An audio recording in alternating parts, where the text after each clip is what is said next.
who is been a longtime resident of the area, but a new resident in the last couple of years to Simsbury. He is an amputee who has a very interesting story and can tell us about these hikes that he does. But we're very happy to welcome Dana. Hi, everyone. Thank you so much. Yeah, as Diana was saying, I'm actually born and raised in Canton, but recently moved to Simsbury. And I was born with a birth defect where I had to have my leg amputated when I was about 11 months old. So I've been an amputee pretty much my whole life, an above-knee amputee, but was heavily involved in sports growing up. And anything anybody else did, I did, whether it was swimming or wrestling or skiing. But my main passion was swimming growing up. I went to the 1996 and 2000 Paralympics for swimming. And then after I was done with swimming, I got involved with running marathons. So back in 2007, I ran the New York City Marathon, and at the time broke the world record for the fastest marathon on crutches, because I did all my marathons while on crutches. And then I got involved with hiking. It became just a passion for me, hiking all over the place, and hiking once again with crutches. So I've hiked all over New England and New York, and just recently it was less than 2 weeks ago, completed the 22-mile Presidential Traverse, which I did as a hike for a fundraiser to raise funds for different programs that help the disability community. So I'm also a father of 3, and my oldest daughter, actually by chance, does have high-functioning autism as well. And my connection to Simsbury, on top of being a resident, I was an intern at Henry James as a school counselor. So love Simsbury, and very honored to be here speaking and meeting everybody. So thank you so much for having me. Thank you, Dana. Welcome. Next, we have Will Bronlick, who is a resident of Simsbury. He is a graduate of Simsbury High School, went on to a specialized university for 2 years in Vermont, Landmark College, and then just recently graduated with a degree that he can tell you a little bit about and where he's working. So Will has autism as well. And welcome, Will Bronlick. Thank you very much. Yeah, I was born and raised in northern New Jersey for 13 years. I moved to Simsbury in 2009. So it's my 11th year here. Like Mrs. Yaisley said, I graduated from Simsbury High in 2014. And then after that, I went to Landmark College, which is in southern Vermont.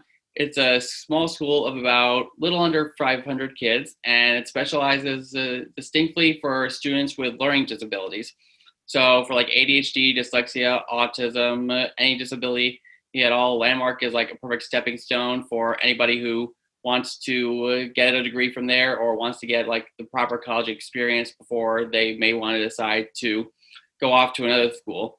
And I spent 2 years there, got an associate's in liberal studies. And then after that, I transferred to Gardner-Webb University. It's in North Carolina, about 45 minutes to an hour west of Charlotte. And I spent 4 years there, and I graduated this semester with my degree in broadcasting. And right now I am working with the New Britain Bees, and I recently got another job to work on top of that at the Big Y that's opening in Simsbury. But for right now, I'm training in Southwick, and I have a form of autism, and I was diagnosed in the 3rd grade, and I'm looking forward to telling you guys everything about me. Thanks, Will. We're looking forward to that. Our next panelist I'm going to introduce is Ann Thompson, who is a longtime area resident living in Simsbury. She is a paraplegic Olympian, a Special Olympian, does a lot in our community, very active in sports, but she also has an interesting story. So Ann, you can introduce yourself a little bit. Oh, yep. I'm Ann Thompson. As Diana was saying, I grew up in the area. I grew up in Bloomfield. Very athletic, always was athletic, had a spinal cord injury when I was 16. And that actually didn't stop my athletic endeavors. And I went on and competed in wheelchair sports. And I've used a wheelchair since my spinal cord injury. I went off to the University of Illinois, where I was spent 10 years in central Illinois. and competed in the Paralympics in 1988, 92, 96, and 2000. In the first 3 Paralympics, my sport of choice was wheelchair racing. I've done wheelchair races all over the world, from anywhere from the 100-meter on the track up to the marathon, which was my preferred favorite distance for competing. Retired from wheelchair racing and switched over actually to wheelchair basketball, which I had always played recreationally in that time. Moved back to New England, moved to Simsbury, married, have a daughter who just graduated high school last year, and we will get into the rest of my life shortly, I'm sure. So welcome, everybody. Thank you, Anne. Kate, would you like to tell us, we're going to get to Kate Alex next. Kate is also a Simsbury resident. She went to Simsbury High School. After Simsbury High School, went to the Farmington Valley Transition Academy, which several people in our community have attended or are currently attending.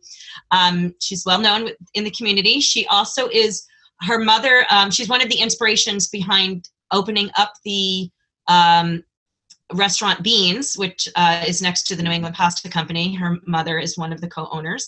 And Kate has a great, interesting story. So welcome, Kate. Hi, my name is Kate Alex, and I'm a 23 years old, and I have been. I can't remember. You work at Mr. Hook? Yes. So I work in Mr. Hook. I am a office assistant. Perfect. An office assistant from Mr. Hook, and I still love it. Still, everybody loves me. They always want me part to the team, and I also had a secret job. I'm also a hostess into a Lucy Pizza. I've been working there since 5 years, and then I do dance. I do dance since 6 years. It's Sinakori. Yes. So we love seeing you at Little City Pizza and at Sinakori dancing. So if you go to Little City Pizza, say hi to Kate. Oh no, I will. And she says hi to you, Sarah. Yes, I will say hi to Sarah. Thank you, Kate.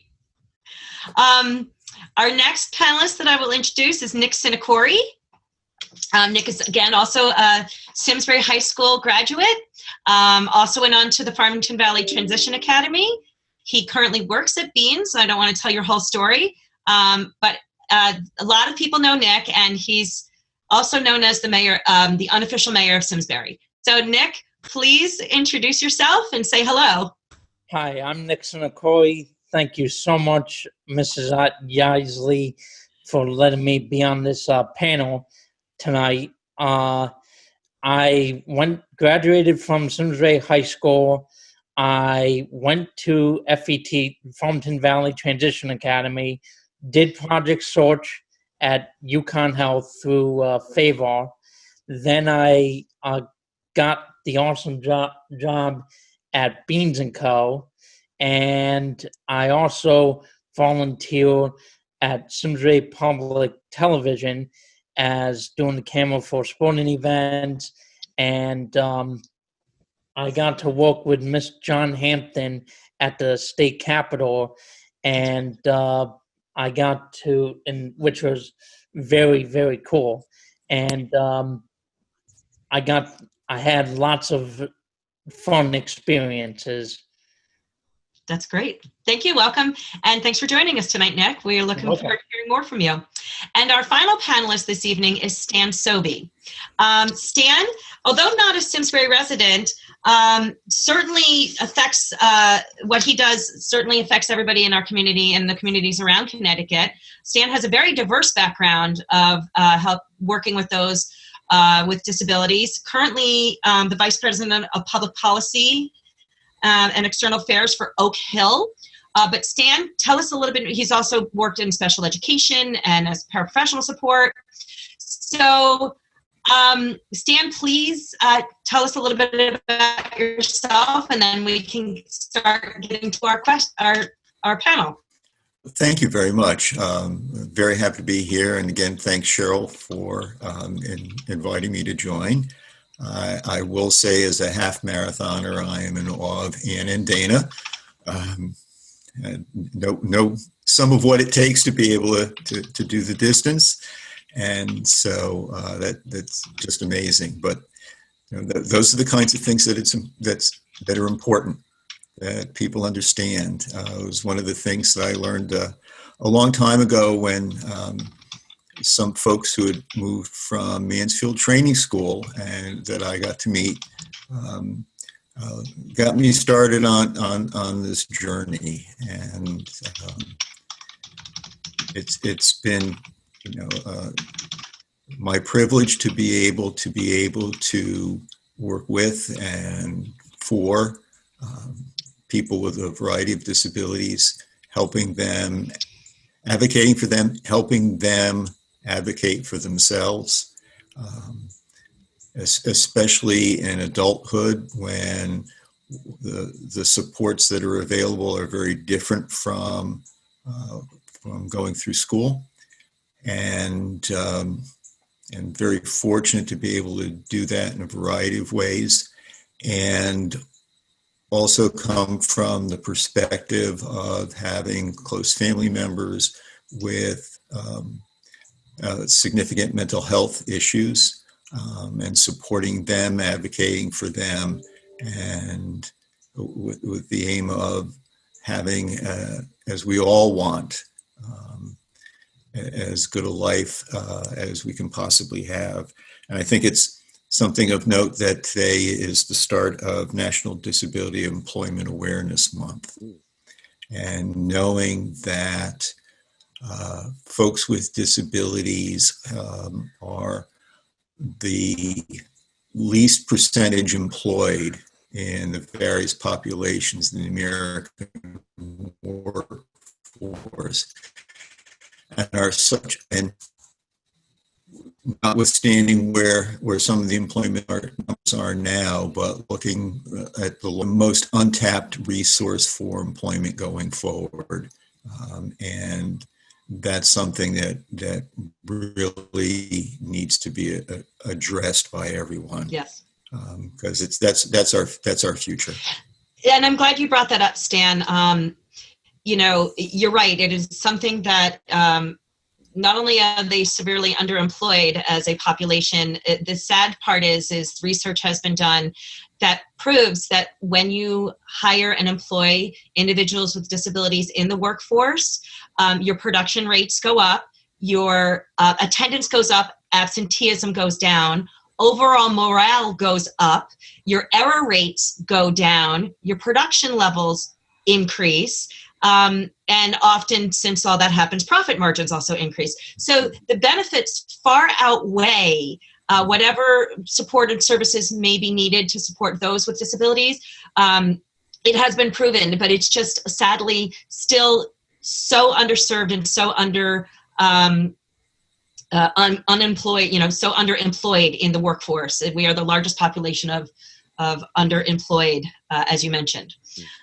So thank you for bringing that up. I don't know if anybody else has any comments. I have some questions that I'm going to be starting to ask the panelists, but if anybody else has any questions or comments about the employment piece, we heard several of our panelists do have some employment, but that is it's an important piece to think about when we discuss this in our community. And if you do have a question or comment, you can either put it in the chat or raise your hand as I try to look at. So maybe that will come up again as we get into our discussion. One of the first questions we have, and I know I sent the questions out to panelists to think about, but we talk about of our missions as our committee is to talk about, as I said, diversity and inclusion. And when we talk about inclusion, I want to know what that means to you in the disability community. What does inclusion mean for you? So any of the panelists can just jump in right now, raise your hand, and we'll unmute you, and you can jump in. And yes, Nick. Inclusion means, to me, is that my opinion matters That, and that I matter. thank you. Yes, that mattering piece is important. You know, I think we all can relate to that. And so thank you for sharing that. That's awesome.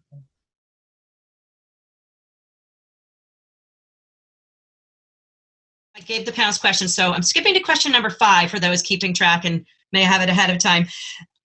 Since we're talking about inclusion in our community, how welcoming are we to you into the community? What do you feel that Simsbury does a good job at welcoming into community, or what are we doing to welcome you into the community? Can you talk a little bit about that? Tell me about what it feels like for you. Welcomed, not welcomed. Yeah, I'd like to know about welcoming you into the community. Will? So as I said before, I grew up in northern New Jersey, and the school system there was a lot different than how it is in Simsbury. Because with Simsbury, I feel like there is like a lot more accommodations and people being more flexible with people with disabilities. And I feel like if I were to stay in New Jersey, I probably wouldn't be as fortunate to achieve said accommodations. But not only but the community is just so welcoming with so many employment opportunities and people with such a friendly environment that people actually know you and not just see you as just a face. They actually get to know who you are and get to know you as a person. Anyone else on thoughts on welcoming in the? Yes, Kate.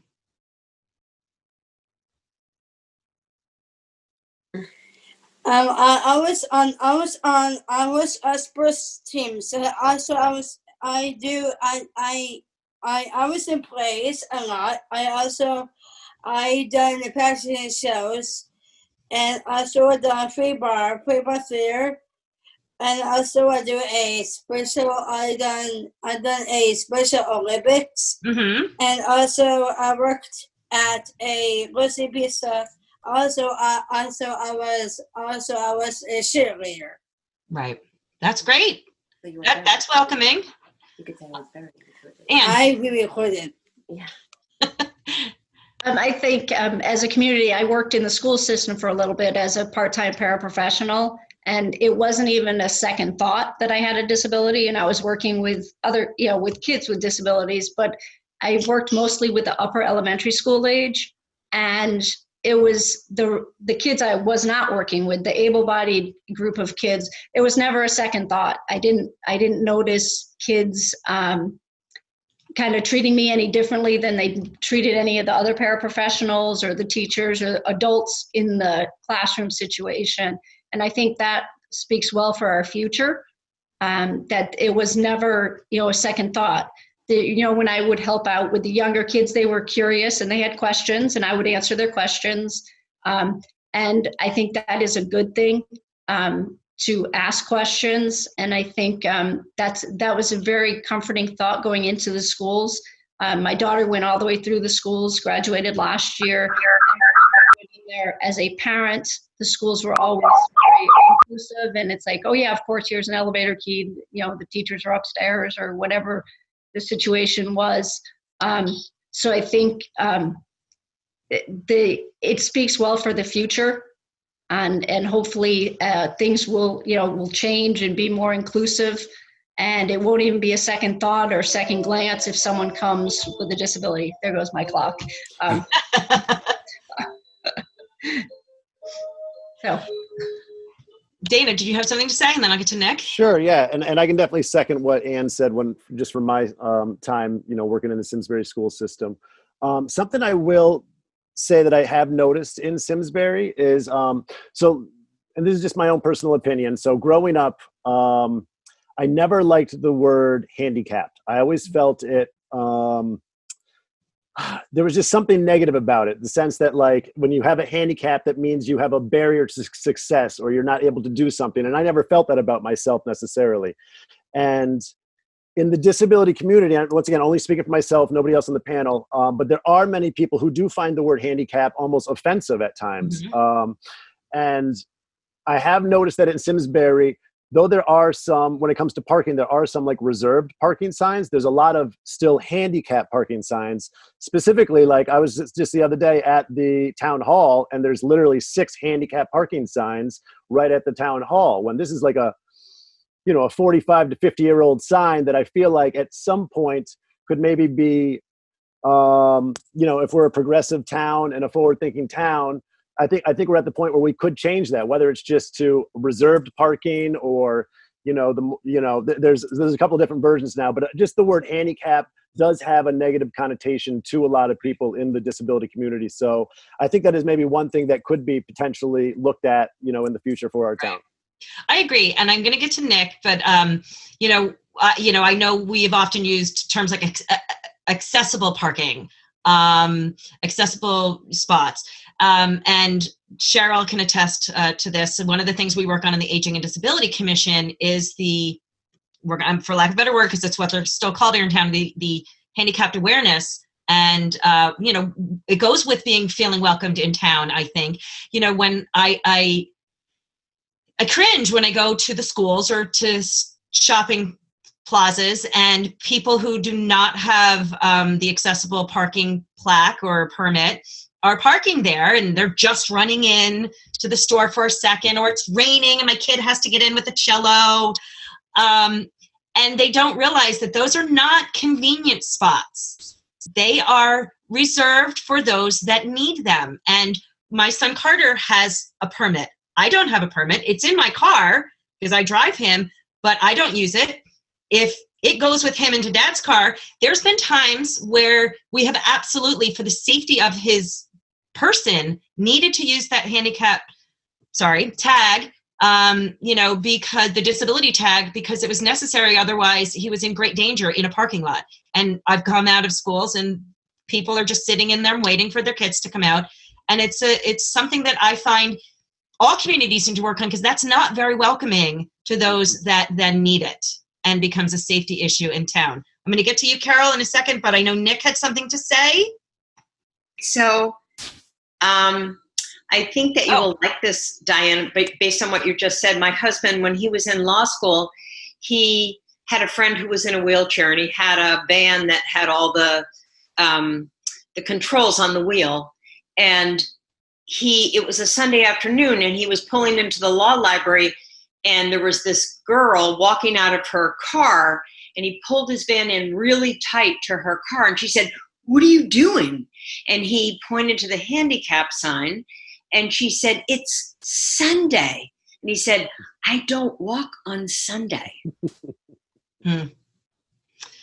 Thank you. Nick, you had thoughts on welcoming to the community. And then I know Cheryl had her hand up and Robin had her hand up.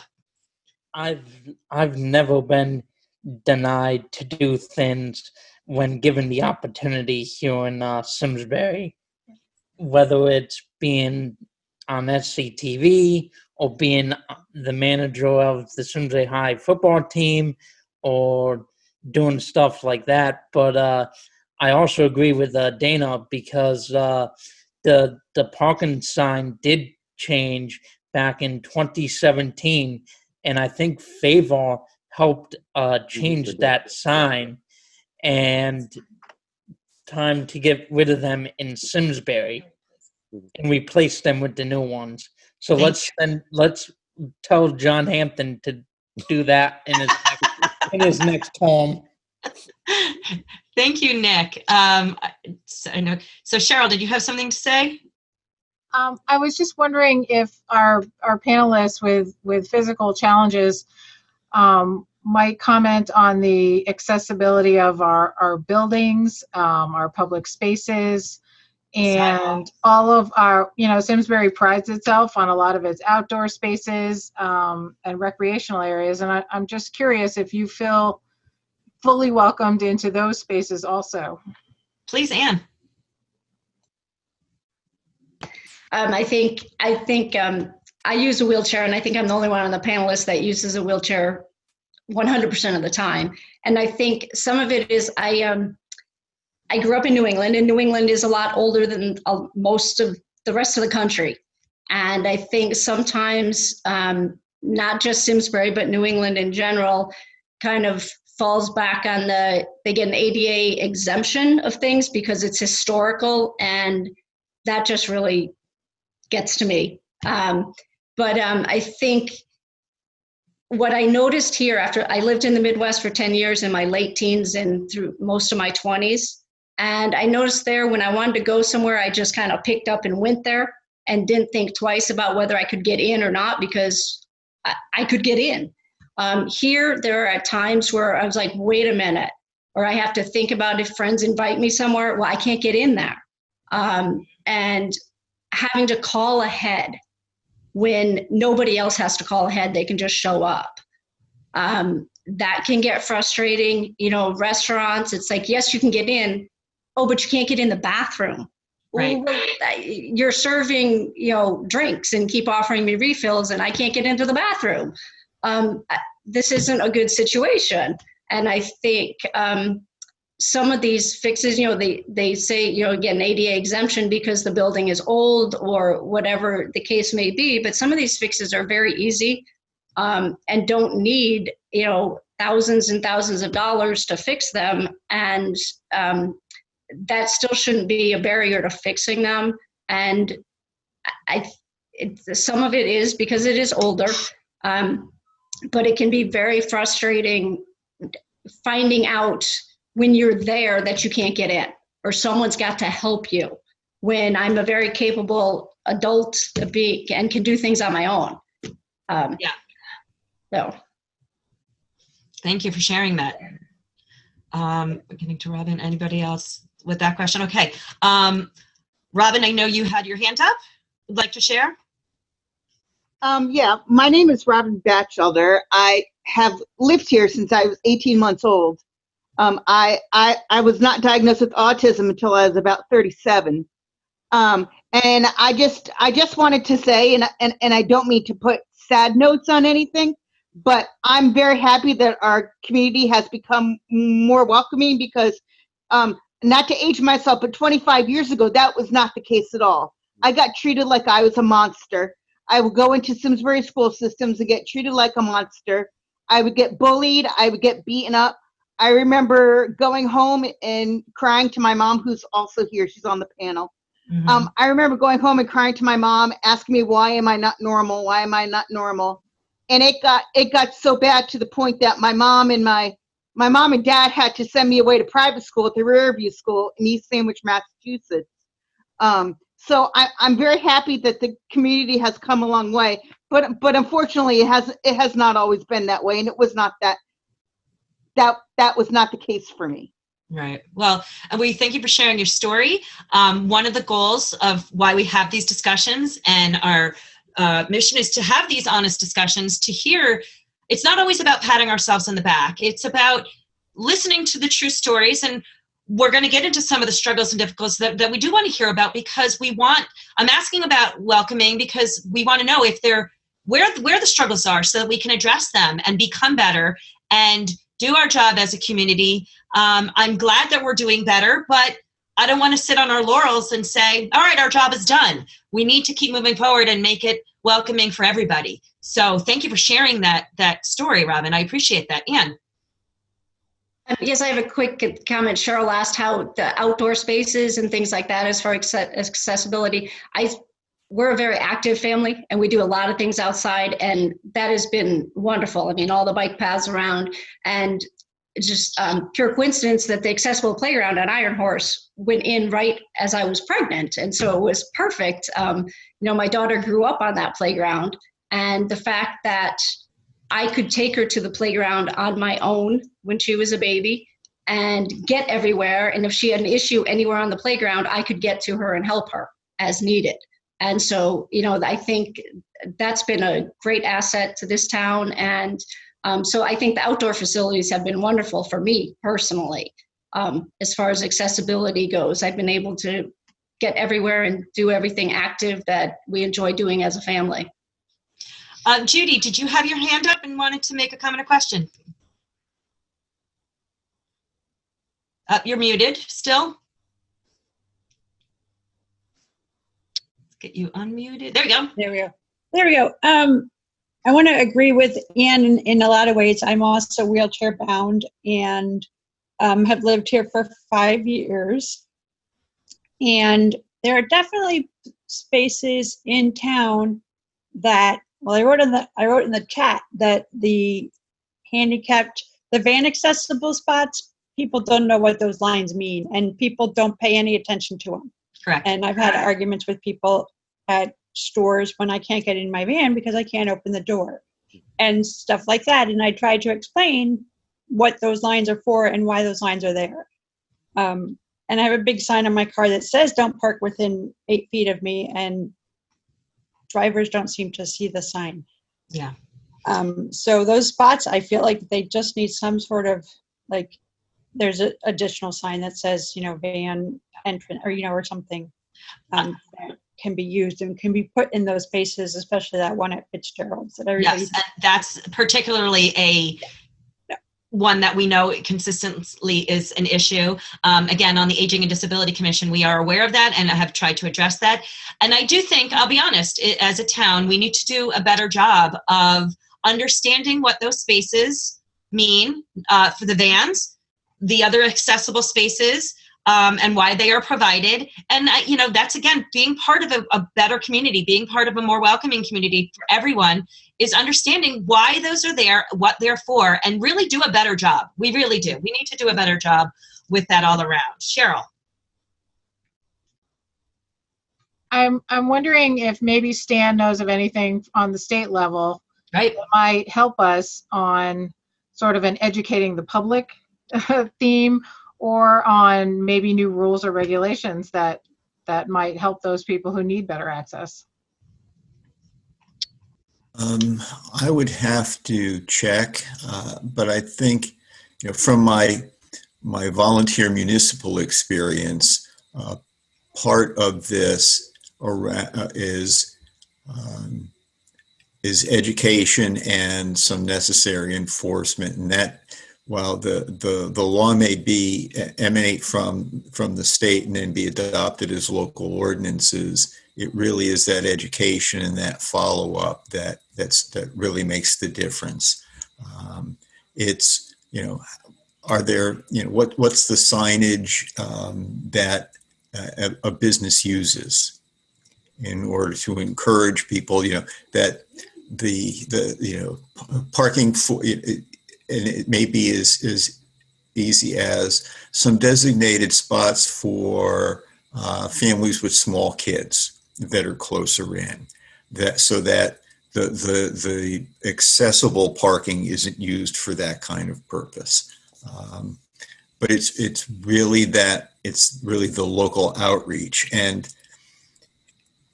it's one of those things where this is the kind of thing where advocacy, education, and trying to appeal to people's better side can be more effective than the other direction of going, and helps build an understanding about why that space is needed, because that ramp needs to extend, the lift needs to extend for somebody to be able to get out of their vehicle or get back into their vehicle. That, I think, really has the lasting impact. And some of that may be, quick snippets on YouTube of how something works. There may be people who don't understand how something works or what the particular need is, and how a little bit of accommodation, parking 2 spaces over, can make such a difference for somebody in terms of feeling included, feeling accepted, feeling part of the community, being perceived as a person like any other. I agree with you, Stan, and I think that's a really important point. I actually have a personal experience with utilizing that strategy myself when somebody was questioning what was the need for, and why was I not happy at the elementary school, particularly, that people were using those spots. And, can I be understanding for why they need to just run in. And when I broke it down and explained that it's actually about the safety of my child, and it could be a life or death situation for him and others like him that I had with me at the time, he had a shift and didn't realize that it was really truly safety issue and caring about somebody else. And, I like that switch, not just trying to pound it into them. I like the understanding and kindness really goes a long way. And having somebody understand. And that's our point here is the panelists as well as the audience members, for us to understand. I know my understanding as a parent, but I don't live in your shoes and I don't have your experience. And it's important for us to hear from you in your genuine experience. Dana, you had a comment? Yeah. Just one more thing to add. Yes.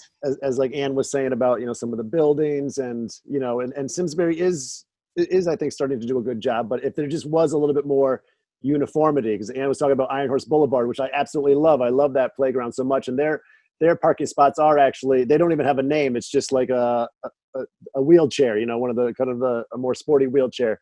But my kids also love going to Simsbury Farms and that playground, which unfortunately the majority of the ground there is all wood chips. And I hate to break it to people, but wheelchairs and wood chips just don't mix very well, And so somebody in a wheelchair shouldn't have to choose between, well, I guess I have to go to Iron Horse Boulevard with my kids, when they should be able to go to any of the playgrounds in Simsbury, because that's what inclusion means. It doesn't mean, Yes. well, you can only go to that one. It should mean you can go to everyone. You're welcome to everyone.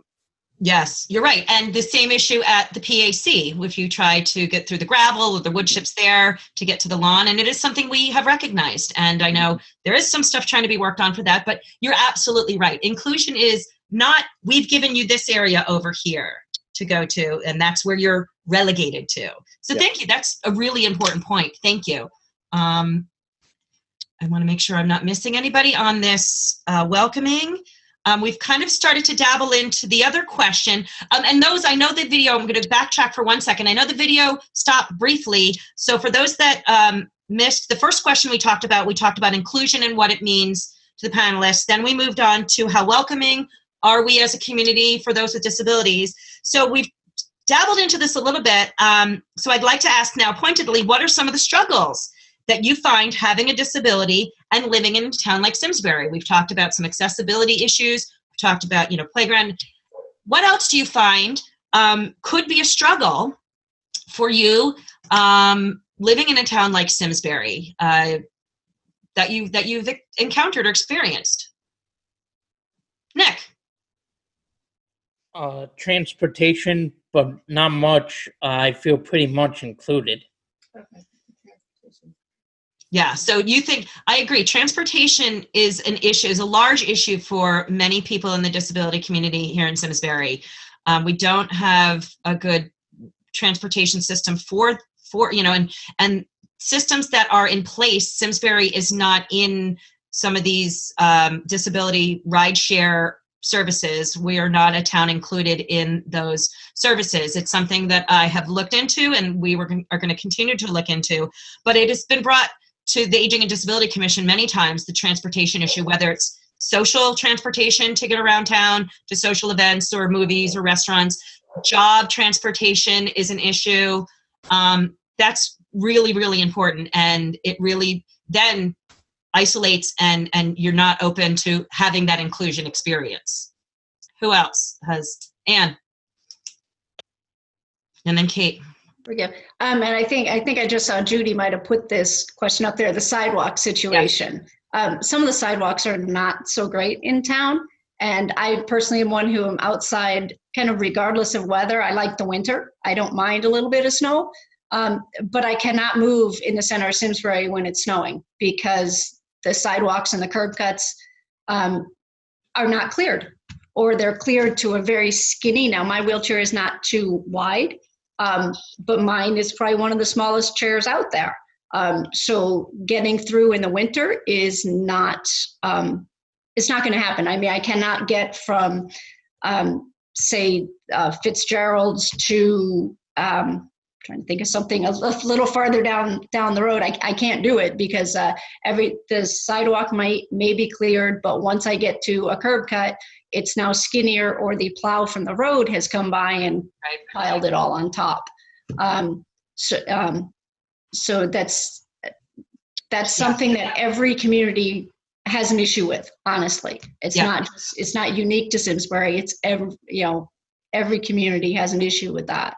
But we should be aware, and we should do a better job of that. And we shouldn't just sit back and say, well, that's what happens. Right. Because I noticed, and I've made several calls, especially this last winter, was many times I would go to parking lots and noticed that the snow plows have now taken the snow removal. I know where you're going with this. The entire pile in the accessible spot. Absolutely. So now nobody can park in their accessible spot. And there were 3 specific phone calls that I made last winter directly to businesses and one to town hall to have that rectified, because absolutely that's an issue that we have. Kate, you had something you wanted to say. Yes. It was tough Subway snuggles. So we're going. I've been on my list getting places. I get places because I don't drive, and mostly because I'm finding an apartment in town, or maybe a town where I can walk to a grocery store and restaurants, because I can't drive. You can't drive, and it's hard to get around. So you have 2 things that you may struggle with: is your transportation and getting around, but also where you live. So where you live in your home now, you can't get to, but there may not be a place in town for you to live that you can walk to places to socialize and to get your groceries. Exactly. So that's another thing that we need to maybe have some housing and more available accessible housing for physical disabilities, for those with developmental disabilities, to be welcoming and having the availability to work and to live in town and to get places. Robin. I just wanted to say, just more social opportunities, because some people with disabilities, the thought of them entering a large crowd is very overwhelming to them and almost paralyzing to them. I know Nick, and I know Kate, and I know Will. I do theater with Kate, but Kate and I have to go to a different town in order to do that. Right. I do Special Olympics with Nick, but I have to go to another town to find the sports that I want to do for Special Olympics. So even if there is not a support group, because I don't like that name, but even if there is just an activity for people in a small group setting, because as I said, sometimes it can get overwhelming to people. Yeah. To some people with mental health issues and anxiety, to have to go to a big group, because I'm not able to do the activities in Simsbury because there's just too many people. And you're right. I think, and some businesses are willing to work and have programs available, and then others, aren't. I know for myself, my son was doing a gymnastics program, but we had to drive him to Waterbury every Saturday because that's where the program for somebody with autism could go. We have facilities closer to us, but the program that was welcoming and specific for people with autism, even though they're an Olympic training facility, was in Waterbury. And it would be great if you're right. If we had, so we have some things in surrounding towns that are a little closer, but it would be, it's great when you have things that are local, especially when you have transportation and accessible limitations. So that's a great point as well. Dana or Ann, do you have any? Dana. Sure, yeah. So this might be an issue in all towns, to be honest with you. I don't know, but I particularly have a little bit of a problem with like food shopping, my grocery shopping, and I love the people at Stop and Shop. They're amazing, and I used to never even have a difficulty when I could wear a prosthesis, but around 3 years ago I had to stop wearing a prosthesis, so I'm on crutches full time now. And they do have the shopping carts there that are motorized, because I can't push a shopping cart anymore. And the problem with the motorized carts there they're very small, the baskets. So I've been a stay-at-home dad for the past 3 years. So I would sometimes have to go and take like 2 or 3 trips with just that one little shopping cart just to get my family's food for the week. And I actually had a couple of occasions where the cart that I was using broke down and the battery died in mid shopping. So I'd have to push it like all the way myself, like to the front. And so I don't know, and maybe this is just a logistical thing, I don't know, but to be able to, just have a better way for somebody with a physical disability like myself to be able to shop on their own and go into the store. Now, with the advent of COVID, I've actually discovered the online pickup shopping, which I do love, but I still haven't had quite one experience yet where I haven't had to return food or there hasn't been a little bit of a mess, which it happens, whatever, I'm not complaining whatsoever. But, sometimes I would love to just go in and feel comfortable using one of those carts and not have to be scared that maybe it's going to break down on me and then I have to hop to the front, and it's just, maybe it's just a small thing, that I'm complaining about, but it's, if it's happened to me, it might be happening to other people. So I guess that's why I'm speaking up about it. Will, do you have anything to share on any struggles that you've experienced living in Simsbury? That's great. That's okay. That's okay. That's fantastic. You know what? Since you bring it up, I'm actually going to move on to our next question because this is a perfect segue. Unless somebody, and we can go back to struggles more as things come up, but how is this time right now affecting your life, your job, your social life with COVID and social distancing and mask wearing? We have physical distancings that we have to do, and now one-way traffic in certain areas that may affect those with physical disabilities. We have social distancing and limitations of opening things, which are definitely affecting those with developmental disabilities who have limitations and often, as Robin pointed out, a hard enough time or just not the availability for socialization. This has all really affected a lot of people in many ways. And Stan, I'd love to hear from you as well on what you're hearing on your side. But I really am interested in hearing on how is this time affecting you. Dana talked a little bit about it, but share more on how this is really affecting those with disabilities and you personally at this time. Anybody feels free to jump right in. I know things were closed for a while. Anne? Well, some of it, I realized, I'm out of shampoo, and one click of a button, and I have it the next morning for my shower. True. Maybe better. One thing is, I work in adapted sports, and I work with a lot of junior athletes with wheelchair basketball and wheelchair track and field and tennis and camps, and obviously that's all been shut down. And these kids, they're kids from all over the state and all over New England, actually, because there aren't,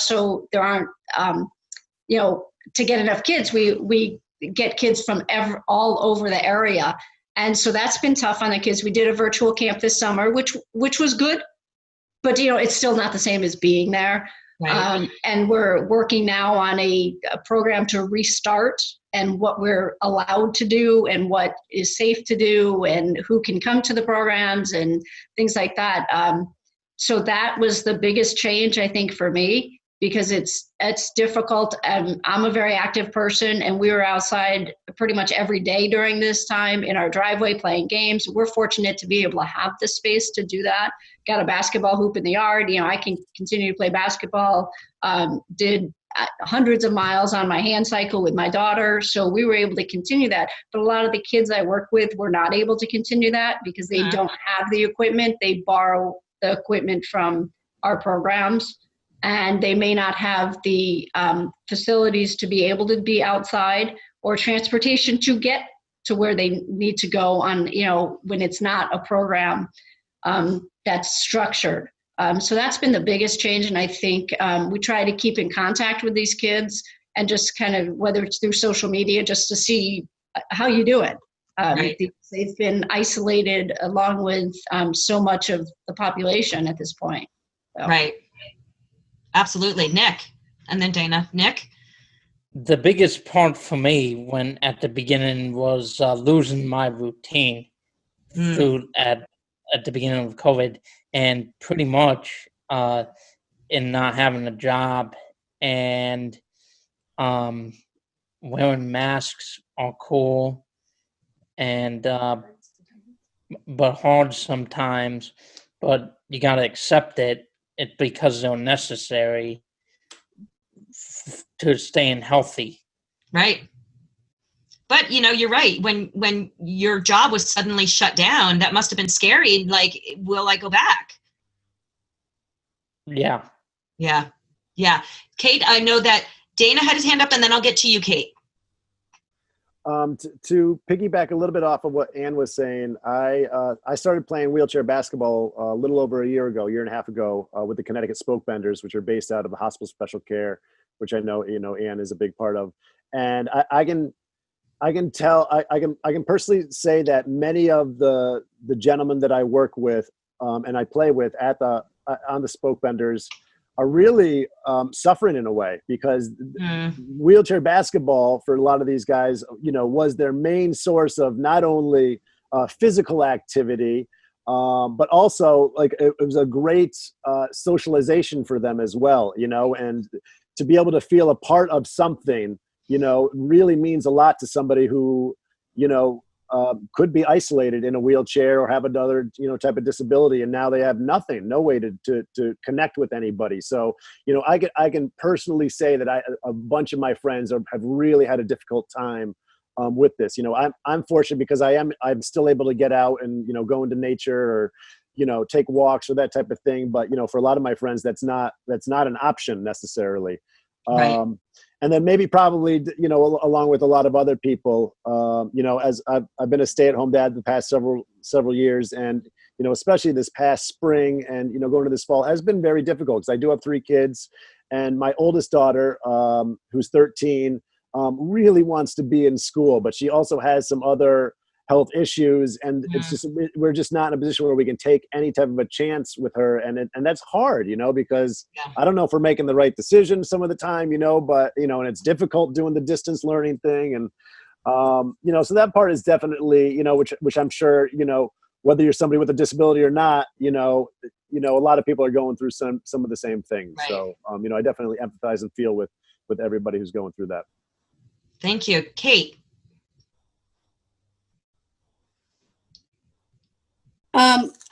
How's my life goes so far during COVID? I couldn't go to work. I couldn't go to dance, and my play got canceled. So we told next year. As we came back until the end of January. I was a bridesmaid. Will and Nick Manokias, my friend of ours, she got married, right? She had her first wedding, and she didn't have her reception yet, her shower yet at all. It must be her wedding must be got postponed a bit of times. Right. When is she going to have a reception later, Kate? Okay, I forgot the plan for her shower. Okay, but we don't need to go into that yet. No. Yeah. But that must have been hard for you to see your good friend who you were going to be a bridesmaid, and how hard was it? You want to be there for her, but she got married in a small little thing right now, waiting for something later, but that must have been really hard for you. Yes. She had her first wedding done, and then until next year, she's having her shower and her reception. Yeah, and nice. That's great. Yeah. Will. So I'd say it was during the early stages of COVID where things were kind of thrown out of loop, because job opportunities were limited. I couldn't see my friends as much as I'd like to. But as, we're progressing towards getting out of this, more stuff is being open. I actually was going to have an in-person graduation in May, but for Gardner Webb, but that got moved to August 1st. But then that also got moved to October 23rd, which is going to be around homecoming. But then ultimately, since North Carolina isn't very good with cases at the moment, we're going to be having our very first virtual graduation on October 23rd, I believe. And there's a lot of other stuff I've been wanting to do, a lot of events. And for my job at the Big Y, required to wear masks, which is kind of a shame, but like Nick said, they're essential because I like to smile. I like to greet people with a positive attitude. But right at the moment, it's just not a good time. Yeah, it's hard. It's hard. And I know it's hard missing these life events like graduations, and that's, but good for you. You seem to have a good attitude about it. Stan, what are you seeing? What are you feeling, and what are you experiencing with clients and people and advocacy policy work with COVID and all of this for disabilities? Much of the same, but some, as some of the panelists have mentioned, but for some of the people that we support who have significant intellectual or developmental disabilities, their ability to understand why everything is totally different from what it was it can be very limited. And while they may have familiar supporters with them, the whole routine has been upended. For many, it meant no family contact for an extended period. And we did at Oak Hill, we did things where every place where we were supporting people got an iPad for FaceTime and FaceTime with families. And we had a program manager start a concert series, online virtual concert series that everybody can access. So, some good uses of the technology have made a difference. As things have opened up, some places have hugging apparatus so that family members can have that kind of contact and the whole protocol to do that. It's been incredibly difficult, not just on the people that we're supporting, but their families. Mm-hmm. We have two camp programs, one that we operate at Camp Harkness, which is a state facility, but we operate a camp program there. And for the first time in something like 60 years, we didn't have summer camp. Yeah. And I know of one person who spends 6 months of the year waiting to go to camp, and then the next 6 months talking about all the things that happened at camp, and then going through that. And it's that kind of an experience, and all of that went away. We operate Camp Hemlocks in the Empston section of Hebron as part of our Easter Seals program, and it's for folks with physical limitations. But they all get together as friends and because of common interests, and all of that went away, and be able to use the outdoor facilities and a swimming pool and bring in the local community at the same time to have that synergy among people. That all went away, and it's only slowly starting to come back. So for a number of the folks that I know, the impact has been incredibly significant. And I've heard a lot of that. I couldn't imagine if Carter was not living with us. For those who have children with disabilities who are a little bit more impacted, and you are so used to being there 24/7 and relying on you. And if I suddenly, even if he was in a home, there's still that parent contact so often, and so many were just completely shut off, and it was devastating for both parties. And I know for Carter, doesn't necessarily quite get what COVID is, and what would really happen. But he just knows he has to wear a mask, and he has accepted the rule, and moves on and washes his hands all the time. But there's that understanding piece that I think is missing for some people, and it's hard. It's very hard. And my heart breaks for everybody missing out on family events and stuff. But it's when you're not understanding why you can't see your family is really hard to process. Cheryl, you had some comments, and then I see Nkosi. Cheryl, you had something?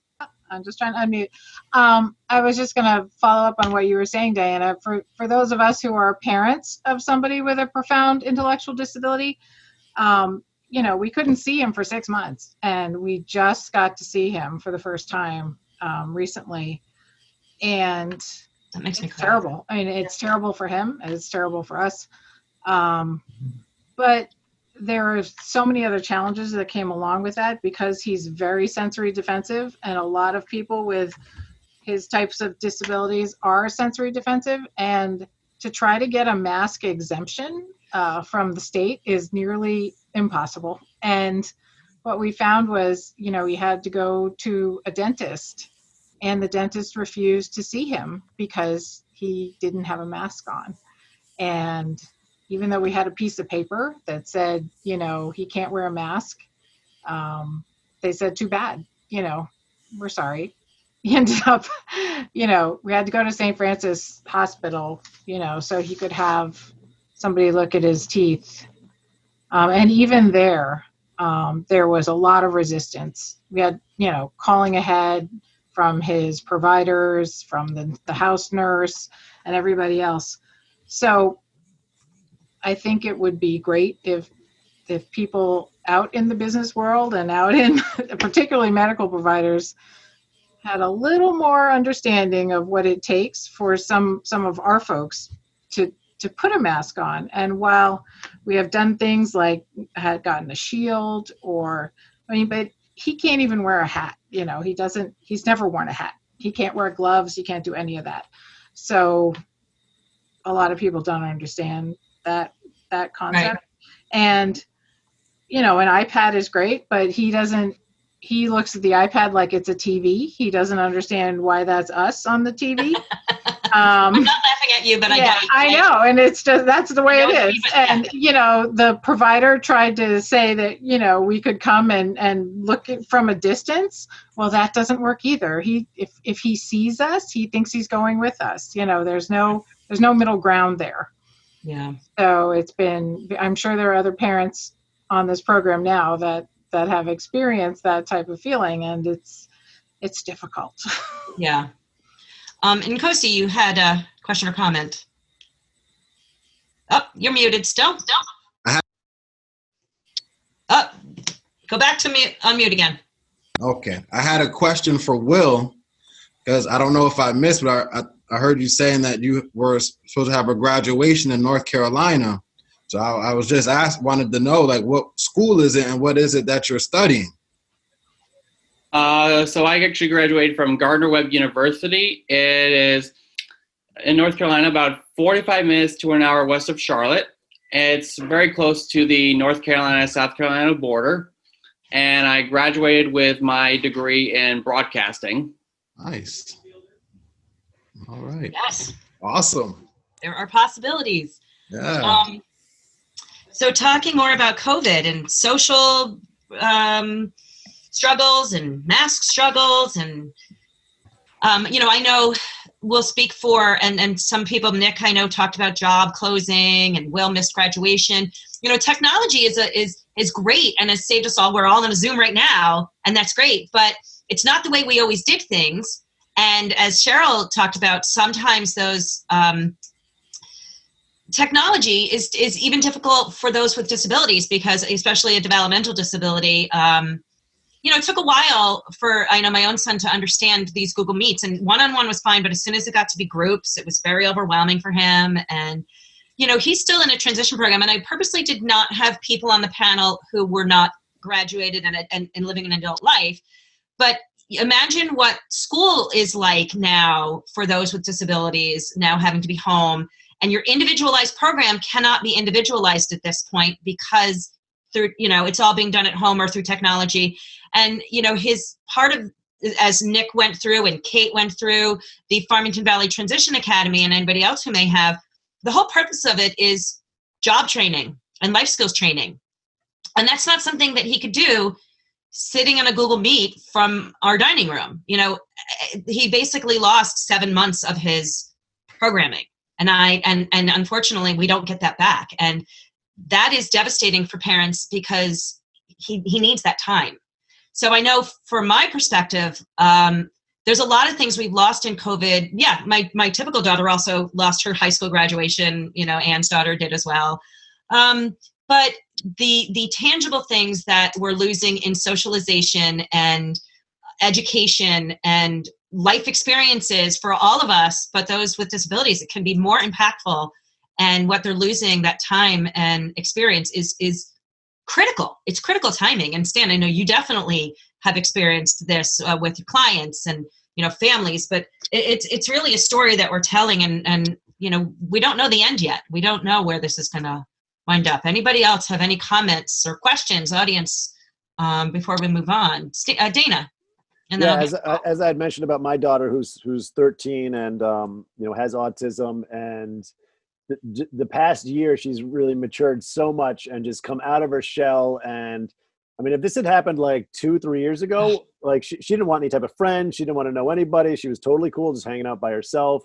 And this is the year that she wants to make friends. She's like really coming into her own, and she's like, I want to meet people. And I'm like, oh, it's heartbreaking because it's impossible to do that on a Zoom call where you do have a couple other kids, but you have other kids in the classroom. And it's like, you can't talk to them. You can't do, so it's heartbreaking because this is the year that she wants to do that, and I can't give that to her right this second, so right. that I feel for everybody who's going through that same thing.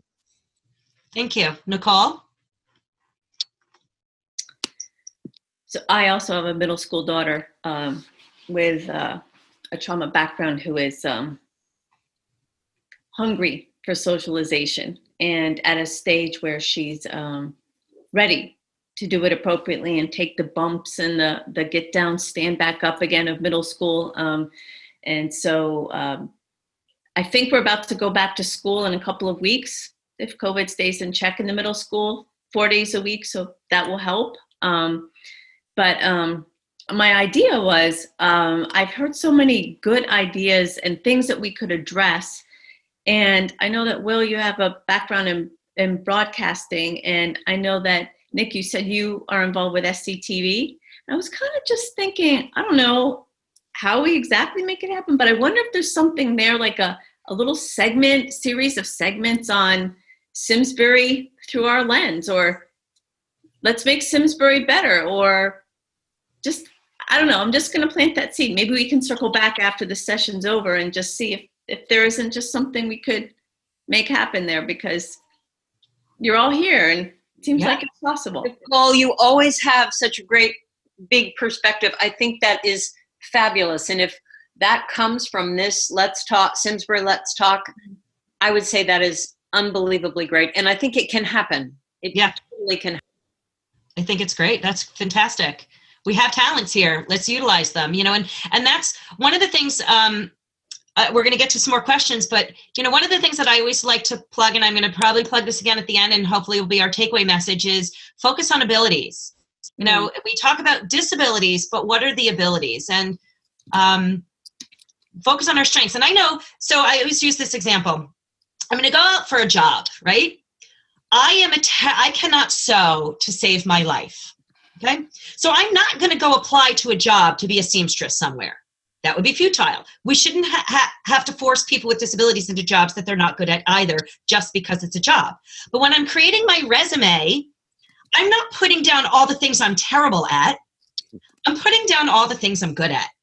All the things I've done well on my job, the jobs I've got, the strengths, the computer skills that I have. And that's what I present to my prospective employer. And that's what we need to look at when we talk about people with disabilities of all levels is, let's not focus. Yes, of course they need supports and there needs, but what are the things that they can do? Also, what are their strengths?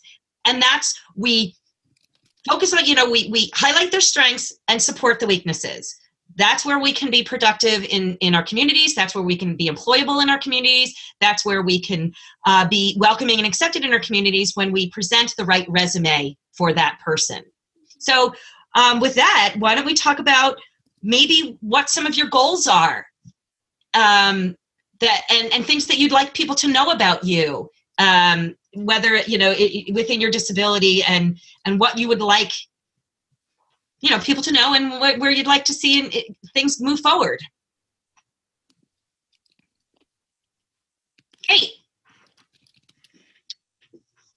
I want people to know about me. One is I am very famous person ever on earth. Everybody keeps up saying that. It's so sweet. I'm kind and loving. I am a hard worker. Yes, you are. I am confident. Yes, that is true. I love having a job. I love to be I love to be independent. And your goals. And my goals were I need to keep working out in Mississauga. Statistics of the producer keeps up sitting on my head every time it's late about getting married to my boyfriend in Israel. Okay, yeah. And then the last one was I found my own apartment. You find your own apartment. Nice, Kate. I think you missed a goal. No, not. You want your goal. You want to be famous. I read them all. You did read them all, but you didn't put down that you want to be famous. Oh yes, true. I'm famous. There you go. Thank you, Kate. Nick. My goal is to live my life to the fullest every day and have fun. Yes. Nice. Is there something you'd like people to know about you? In a couple, at the end of October, I'm moving to Bearwood's apartment, and right up the street from Favor up in Canton, and it's an apartment, and it's gonna be, and I have a roommate, and it's gonna be an adventure. Nick, that is so exciting! Congratulations! Thank you very much. You better invite me. Me and Carter can come over to say hi. Oh yeah, cocktails at my apartment. This is actually all right. That's awesome, Nick. Congratulations. Thank you very much. Anyone else? Who else? Will. So one of my main goals is to use my broadcasting degree and go into the radio business as a DJ. Not so much for going to weddings or school dances or stuff like that. Like actually working a radio station, talking in the microphone, playing music for everybody. It's something I've grown a huge passion for. I've actually done it back at Landmark in Vermont, and I guess you could say that's where I got my passion for it. But I grew even more of a love for it while at Gardner Webb. And I guess I could also say my mentor or professor got me into classic rock quite a bit. I had a whole show dedicated completely to classic rock. And I kind of want to do something like that wherever I go. That's fantastic. See, no limits. Anne. I think I'm a little bit older than many of the panelists here, so a lot of my goals, I've accomplished a lot in my life. Academically, I have several degrees, and athletically, I've been able to travel the world, which has been wonderful. But I think some of it is, for the last 18 years, I've been kind of part-time working and stay as a stay-at-home mom. And I think a lot of times when, you talk about how you kind of want to be remembered, or, things like that. And, there's times where people will say, and I'm sure all the panelists here have heard it, oh, how inspirational you are. And depending on how that is used, it's not necessarily a compliment. Right. It can be used as a compliment if someone has heard my story and, and it's inspirational that way. But I've heard, I've gotten it when I'm at the grocery store, getting a gallon of milk. It's inspirational. I don't want to be inspirational just doing what everyone else is doing. I mean, it's kind of, so I think, kind of like, and I'm sure everyone else on the panel can hear it.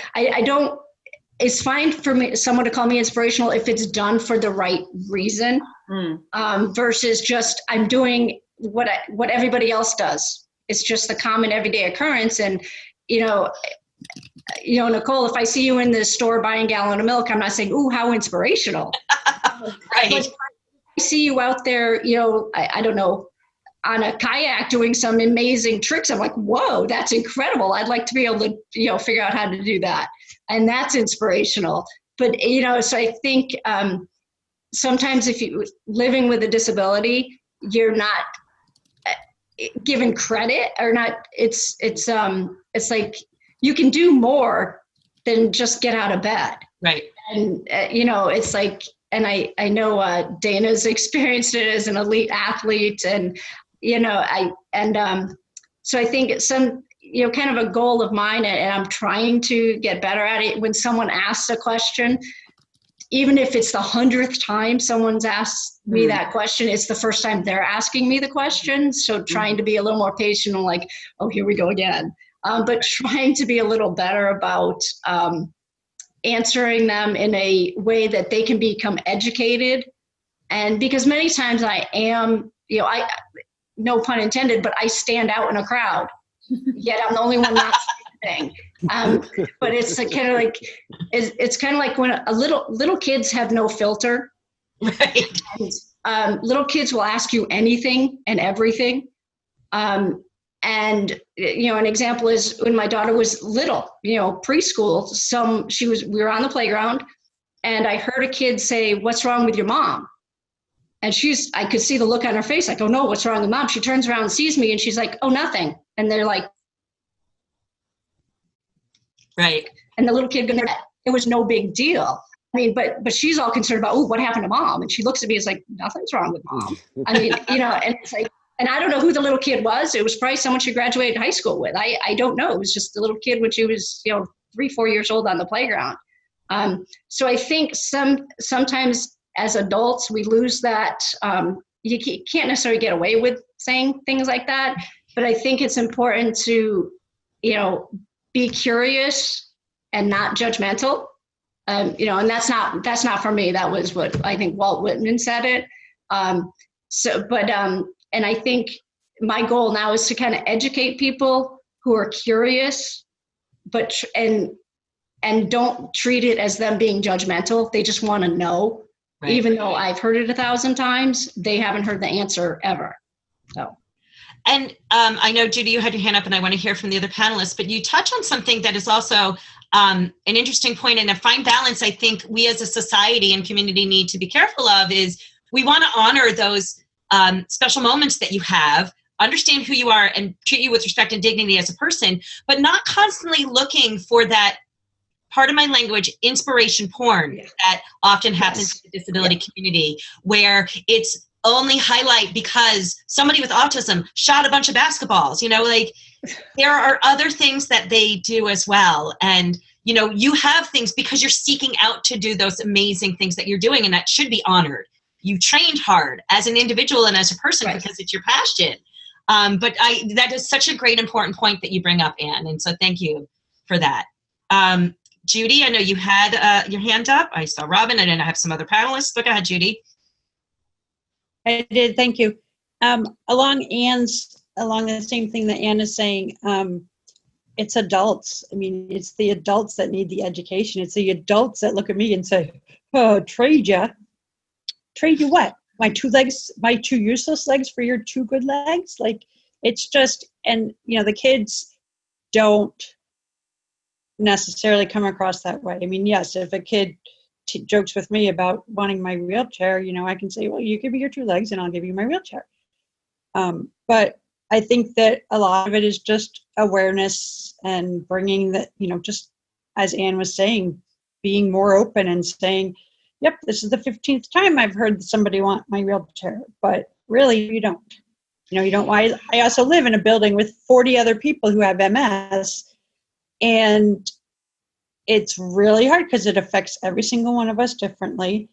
And so I would just say that, one of my goals is to get more involved in Simsbury and get more involved in what would help, the 48 of us that live here, and what would, help Simsbury in terms of acknowledging and that type of thing. That's great. Thank you. You bring up a good point now. I forgot what I was going to say. So I'm going to move on to another panelist and hopefully it'll come back to me. Dana.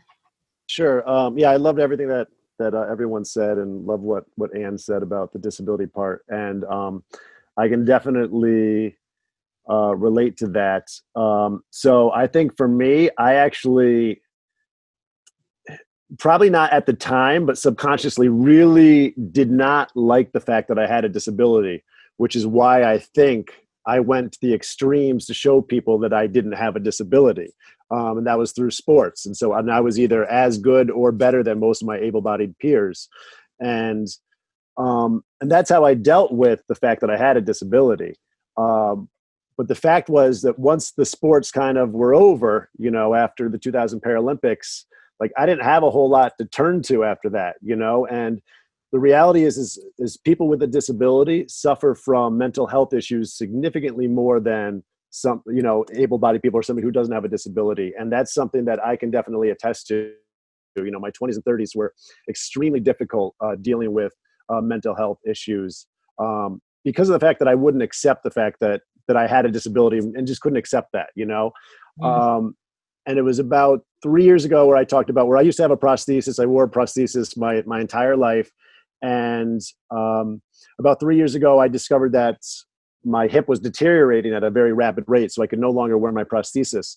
And that was extremely difficult because it was like almost going through a disability all over again for me because, I had just started becoming a stay-at-home dad, and, I no longer could carry my own baby who was just born. There's, like I said, the whole shopping thing. I couldn't just go to the grocery store and have my baby plus try to push the shopping cart, so there was like a lot of stuff that I was like, it's like I went into this depression all over again, and it was very difficult. And I had to ask for help, I had to get help. And so a couple things happened. I really realized that it was okay to ask for help and to get the help that you need for, whatever issues you're going through.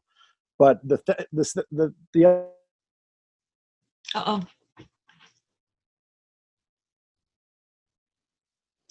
Dana, you got frozen. Uh-oh. We need to hear B. I know. He was at such a good point, too. Hopefully he comes back to us. I have Dana's number. I can give him a call. Just let him know. Okay, because we're like at the edge of the there he is. Oh, here we go. Here we go. Okay. Here we go. We were all like bated breath and telling what's happening. It's That's like the end of it. movie went out. Like, I am your father. Then what happened? So the deal was that the bigger thing that I think happened to me was that I really learned to accept my disability, because it forced me to examine the fact that because I kind of went into this depression after not being able to use my prosthesis, that I had never really dealt a whole lot with the fact that I had a disability. So, and what I came to the realization was that I had spent the majority of my life running from my disability, but it was in fact my disability that was allowing me to have the greatest impact on the world. That's what was allowing me to help people. So it was around that time that I really decided to going from that's the something you didn't know about me to now the goals thing. I decided that I really wanted to dedicate my life to helping people with disabilities. And it was around that time that me and my very good friend, Michael Norton, started a company called True Adaptive, where we are trying to build assistive technology as well as adaptive equipment for people with disabilities. And the goal is to not only impact the disability community with our products, but also impact it on a much bigger scale. For example, hiring people with disabilities, being able to give back a lot of the funds that we make to programs to help people directly that impact people with disabilities. So that's one of the goals that I've been trying to work on for the past couple of years. And then one of the other goals that I really have, and it's been really since COVID hit that this idea really came to me, because I saw how fickle it could be if you had a job and just lose it out of nowhere. So I wanted to do something for my family that would be very helpful. And now that I'm kind of coming to the end of my stay-at-home fatherdom, I needed something that I could really kind of sink my teeth into. So I really want to go into motivational speaking. And it's something that I did a little bit back in 2000, 2001 when I was a Paralympian. But to be quite honest with you, I didn't have the life experiences and the message to be able to give back to people like I do now. So I really want to go back into schools. I have the background as a school counselor. I really want to go into schools and just give a message of being able to overcome adversity, and also educate people on, the disability community as well. So those are kind of the two main goals that I'm really focused on over the next several years. That is fantastic. And you and I should talk. There's a bunch of people I need to talk to after this. That's fantastic. Really great. Thanks for sharing that. And thanks for really sharing your truth and being honest about that. That I think is impactful when people hear that, I did remember Judy's point was, and what Anne also said is, I find that sometimes people say things because they don't know what else to say. And it's like their discomfort comes and then they say something and they kind of laugh. And I think a goal should be, as one of my goals, at least for the community, is part of that acceptance is understanding we are all human beings, and that dignity and respect piece needs to go a long way in all of our work, whether it's marginalized communities, race, religion, disability, but that acceptance, when people say things and they think they're funny, but it's not really funny, and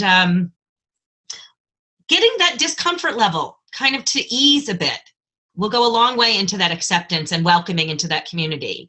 I used to watch parents on the playground, look at Carter and say, no, he was like 3 years old or 4 years old. And the little kid would come up to try to play with him. And they'd finally ask, and I'm like, oh, he has autism. And slowly the parents would take their kids to the other side of the playground. And, that doesn't feel very good.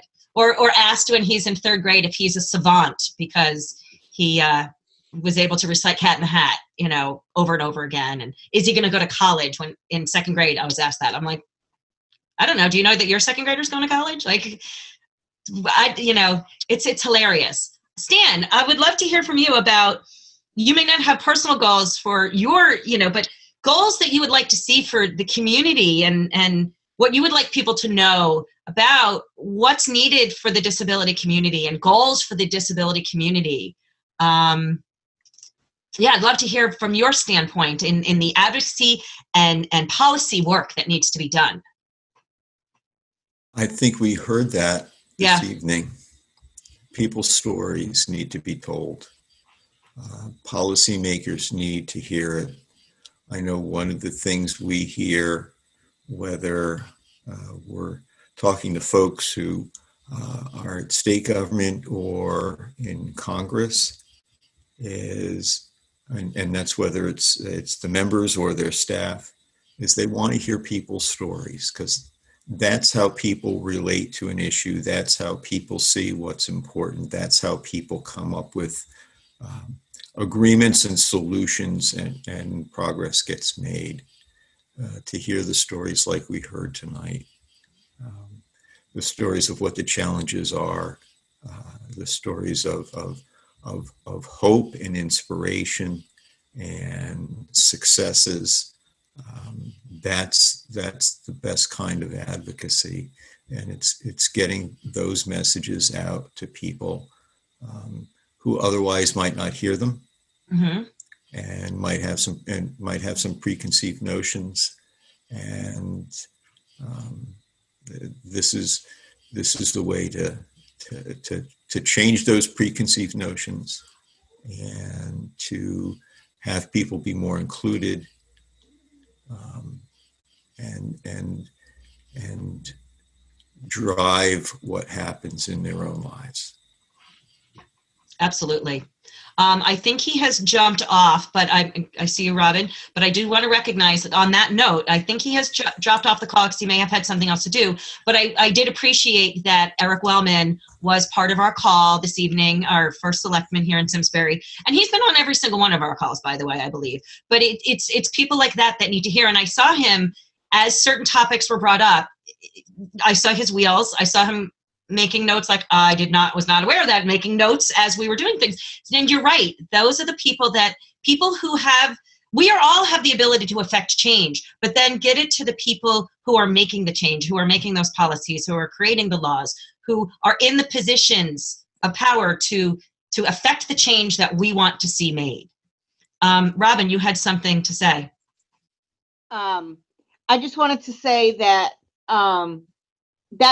that I look sometimes as my disability is the best thing that's ever happened to me, because I work at the Farmington Polo Club in the bakery, and I would have never met any of those people if it wasn't for Michael Basuto in Dream Ride. I don't know, we can get into what Dream Ride is another time, but it's to say it nicely, paraphrase it, it's a celebration for people with disabilities and for people in Special Olympics. I know Nick goes. I'm not sure if Kate goes, but I know Nick goes. And my disability has blessed me that I was the recipient of the 2021 Dream Out Australia trip. So I'm going to Australia. Only 10 people in the entire country get to go to Australia. But I look at, and I've been the keynote speaker at the Farmington Polo Club twice now. And sorry, Nick, but I am the mayor of the Polo Club. You can't have my title. But you can have Simsbury. It's much bigger, bud. I don't like crowds. Thanks. But I look at my disability, and I hope my mom does too, is, you know, I've had my mental health issues like Dana has. I've tried to take my own life just because I never really thought that I fit in anywhere that I go. But I still think my disability is the best thing that's happened to me. I've met great people like Kate in theater, and Nick and Nick's mom, and Will goes to my church. Yep. And so that's just what I just wanted to put a positive spin on it, that, you know, I feel blessed to have autism, and I feel blessed that I have it, and I can still live on my own, and that I still can have my driver's license and live a fairly good life, which is great. Right. That's awesome. Bravo. Thank you. Dana. Yeah, just to piggyback on that was great what you just shared. And I think that's the biggest thing that really hit me, was that not only, I mean, yes, some of the things that I do, yes, do they inspire people? Yes, they do. You know, that just kind of goes along with the territory. But like Ann said, I don't want to just be, you know, being clapped for, you know, as I'm walking down the grocery store aisle. You know, I think the bigger thing that what my disability allowed me to do is really have a very deep sense of empathy for people, specifically people in the disability community. Because even though I might not know what it's like specifically to be in Ann's shoes or Kate's shoes or, you know, Nick's shoes, like there is a common struggle that people with disabilities, as well as the families of people who have somebody with disabilities, whether physical or intellectual disability, all share. You know, with my daughter, you know, having autism, I mean, there was a 4 to 5 year period where it was like a war, like every day. And it was like, it was hard. It was really hard. And,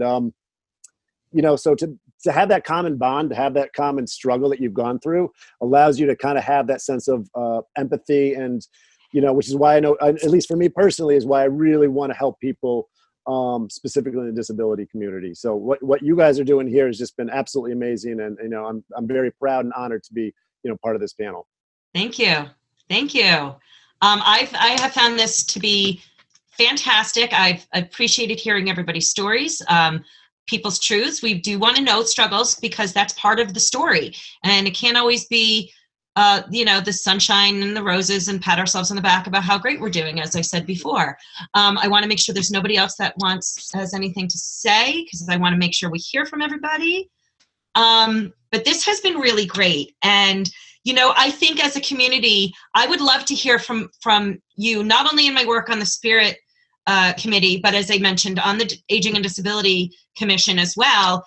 We are working, and if there are things, I hope you take my contact information. I want to hear, and I do think the leaders of our town want to hear. We want to make this a better place for everybody, for literally everybody. And I think some of the work we've done has unfortunately been put on hold because of COVID, and I've been planning disability events quarterly now for the past several years, and we couldn't have our spring event, we couldn't have our summer event. We usually have a Halloween event, and I cannot figure out a way to do it because we can't be in person, and it's breaking my heart. So hopefully we'll do our Halloween event somehow. Working on it. But anyway, I agree with you that coming together and having that common bond of the disability community is something special, just like other communities have their bonds. And it's something that we instantly have something we relate to, and have that empathy and have that common bond that whatever the disability is, I was not born with a disability. This is something that was brought into my life, and I know what I know from that. And I've just, embraced, and I'm so lucky. I do feel blessed that this has been such an important part of my life and has directed my life in so many ways, that I've met so many people, and really looking forward to learning more, growing more, and doing more for this community with the help of all of you. And all of your stories tonight have really motivated us, I think, to do more and to do better. And I really appreciate you being here. I appreciate the audience being here. So I'd like to thank Dana and Nick and Will and Kate and Anne and Sobey for being our panelists tonight for this wonderful, wonderful presentation. Really eye-opening, really just heartwarming, and really ready to hit the, boots to the ground work done again. So thank you all for participating. Do not forget that in the comment section, in the chat section, we have put up the survey. If you would please take a few minutes to just fill that out and let us know what you thought about tonight, as well as some other topics that we have coming up. We do have our monthly presentations. We actually sort of have 2 a month for the next couple of months. So look forward to our Spirit calendar that's going to come out with more presentations to come. And thank you all for joining us. I hope you got as much out of it as I did. Yes, Robin. Diane, could you please email the survey to me, because it's much easier for me to do it? Sure. We'll make sure we get your email address. Okay, thank you. Thank you. Yeah. Thank you so much. Thank you, everyone. Thank you. Thank you. Thank you very much. Yeah, thanks, Thanks, everybody.